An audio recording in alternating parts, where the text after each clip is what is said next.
ça tourne. Ça va? Donc, premier chapitre, où on fait connaissance du bateau immobile et de son équipage. C'est un grand bateau. Il est si long que l'équipage va en trottinette d'un bout à l'autre du pont. Outre l'équipage, on trouve beaucoup d'autres personnes à bord. Des touristes, ils se promènent sur le pont, font un tour ou deux, s'assoient pour regarder le paysage, mangent des petits gâteaux et boivent du chocolat, puis s'en vont. Comment les distinguer des matelots? Ils n'utilisent pas de trottinette pour se déplacer. Ils montent à bord, font un tour, regardent la côte qui change sans cesse et s'en vont.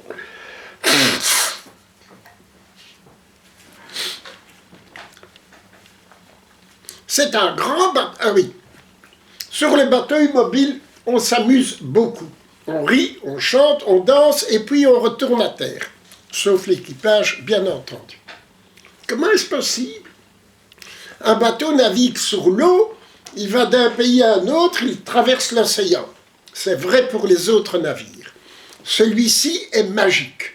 Il reste sur place. C'est le bateau immobile. Tout le monde l'appelle ainsi. Ce qui bouge, ce n'est pas le navire, mais le paysage côtier qui change sans cesse. Du haut du pont, on le voit se transformer continuellement.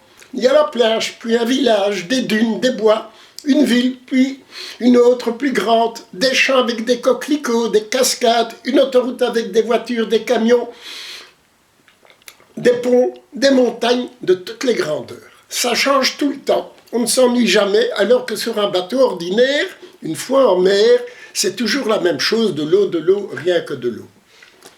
Même s'il était mobile, son équipage travaille beaucoup. Il faut nettoyer le pont, parce qu'avec tout ce monde qui circule, il ne reste pas longtemps propre.